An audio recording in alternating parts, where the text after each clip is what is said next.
আসসালামু আলাইকুম। আজকে তৈরি করে দেখাবো কাঁচা আমের ক্যান্ডি। একবার এভাবে কাঁচা আমের ক্যান্ডি বানিয়ে সারা বছরের জন্য সংরক্ষণ করে রাখতে পারেন।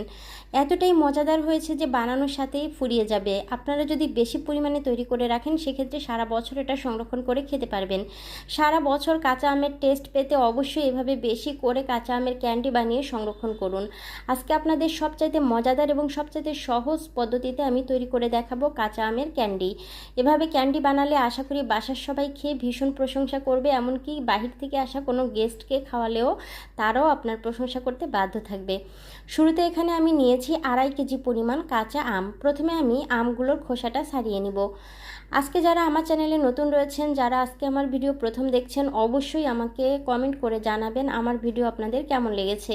আমার চ্যানেলটি সাবস্ক্রাইব করে বেল আইকনটি অল করে রাখবেন, যাতে করে নতুন কোনো ভিডিও দিলে সবার আগে পৌঁছে যায় আপনাদের কাছে। দেশের বাইরের যে ভাই এবং বোনেরা আমার ভিডিও দেখেন, অবশ্যই আমাকে কমেন্ট করে জানাবেন আমার ভিডিওগুলো কেমন লাগে। সবগুলো আমের খোসা ছাড়ানো হয়ে গিয়েছে। এবার আমি এই আমগুলোকে কেটে নিব। কাটার জন্য আমি একটি নাইফ ব্যবহার করেছি। প্রথমে আমি আমটাকে একদম মাঝ বরাবর 2 টুকরো করে কেটে নিয়েছি। এবার ভিতর থেকে বিচিটা আমি ফেলে দিয়ে তারপরে এখানে পিস পিস করে আমি কেটে নিব। আমগুলোকে এমনভাবে কাটতে হবে যে অতিরিক্ত মোটা যেন না হয় আর বেশি চিকনও যেন না হয়। সবগুলো আমের পিস যাতে একই রকম সাইজের হয় সেটাও খেয়াল রাখতে হবে। তো দেখুন, এভাবে আমি সবগুলো আমকে কেটে নিয়েছি। আপনাদের বোঝার সুবিধার্থে আমি আরেকটু কাছ থেকে দেখিয়ে দিচ্ছি যে আমের পিসের সাইজটা কেমন হবে। এরকম যদি হয় তাহলে এই আমটা সিদ্ধ করার সময় ভেঙে যাবে না, আর যে আমটা শুকানোর পরেও কিন্তু একদম পিসগুলো পারফেক্ট থাকবে। এবার আমি চুলায় একটি প্যান বসিয়ে প্যানের মধ্যে সবগুলো আমের পিস দিয়ে দিচ্ছি। আমের পিসেসগুলো দেওয়ার পরে এই প্যানের মধ্যে একদম প্যান ভরে আমি পানি দিয়ে দিব। অর্থাৎ এমনভাবে পানি দিতে হবে যে আমের টুকরাগুলো যাতে পানির মধ্যে ডুবে থাকে। সবগুলো আমের পিস একদম পানির মধ্যে ডুবে থাকবে, এভাবে পানি দিতে হবে। আমি পুরো প্যানটা ভরেই কিন্তু পানিটা দিয়েছি। এবার আমি ঢাকনা দিয়ে ঢেকে দিব আর জাস্ট ঘড়ি ধরে 2 মিনিটের মতো এটাকে জাল দিব। অর্থাৎ যতক্ষণ না পর্যন্ত ফুট চলে আসছে। দেখুন, ফুট চলে আসছে, আমি ঢাকনাটা তুলে নিয়েছি, আর কিন্তু এটা ঢাকা যাবে না। এবার আমি জাস্ট 1 মিনিটের মতো এই অবস্থাতে রাখবো এবং একটু উপর নিচ করে হালকা হাতে নেড়ে দিব। আমগুলোর পিস দেখেই বুঝতে পারছেন যে এটা 50 থেকে 60% সিদ্ধ হয়ে গিয়েছে। এই পর্যায়ে কিন্তু চুলাটা বন্ধ করে দিতে হবে। এর বেশি আর সিদ্ধ করা যাবে না। অতিরিক্ত সিদ্ধ করলে কিন্তু আমের পিসগুলো ভেঙে যাবে। তাই অবশ্যই 60%-এর উপরে আর সিদ্ধ করা যাবে না। এবার আমি আমের পিসগুলো থেকে পানিটা আলাদা করে আমগুলোকে একটি বড় সাইজের বলের মধ্যে নিয়ে নিয়েছি। এই বলের মধ্যে উঁচু করে ভরে আমি দিয়ে দিচ্ছি 1 কাপ পরিমাণে চিনি। চিনিটা দেওয়ার পরে কিন্তু অতিরিক্ত নাড়াচাড়া করবেন না, জাস্ট হালকা হাতে একটু উপর নিচ করে ভালো করে আমের সাথে চিনিগুলোকে একটু মিলিয়ে দিতে হবে। আমি এখানে একটা স্প্যাচুলার সাহায্যে আস্তে করে উল্টিয়ে পাল্টিয়ে একটু চিনিটাকে আমের মধ্যে মিশিয়ে নিলাম। এবার আমি এটাকে ঢাকনা দিয়ে ঢেকে জাস্ট 30 থেকে 40 মিনিটের মধ্যে রেখে দিব। অর্থাৎ যতক্ষণ না পর্যন্ত পুরো চিনিটা গলে একদম মেল্ট হয়ে যাচ্ছে তত সময় এটাকে ঢাকনা দিয়ে ঢেকে রেখে দিতে হবে।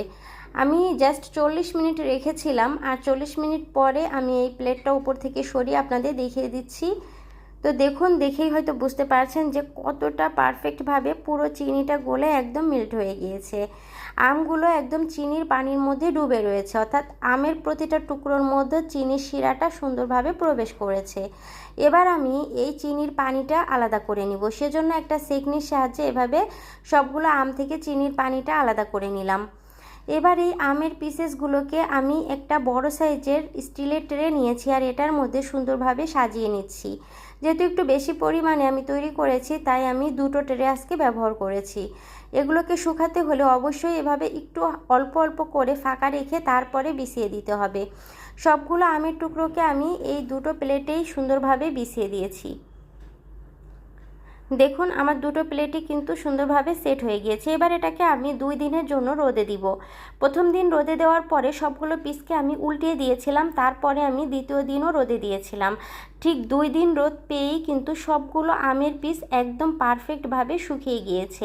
আমি একটু কাছ থেকে আপনাদেরকে ধরে দেখিয়ে দিচ্ছি যে কতটা পারফেক্টভাবে সবগুলো আমের পিস শুকিয়ে গিয়েছে।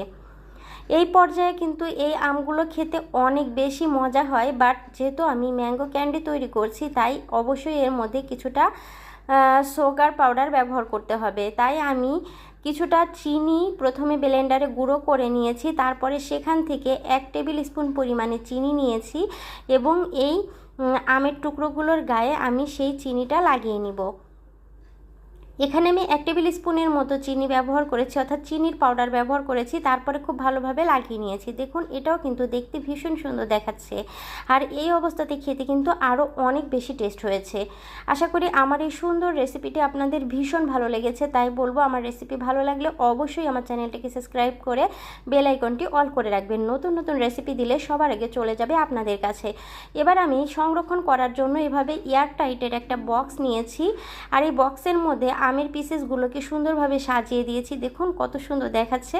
এবার আমি বক্সের মুখটা বন্ধ করে জাস্ট এভাবেই রেখে দিব। এটাকে ফ্রিজে রাখার কোনো প্রয়োজন নেই, বাইরে রেখেই সারা বছর সংরক্ষণ করে খেতে পারবেন। খেতে হবে অনেক মজা। আজকে এ পর্যন্তই। নতুন একটি রেসিপি দেখার আমন্ত্রণ জানিয়ে শেষ করছি। ভালো থাকবেন। আল্লাহ হাফেজ।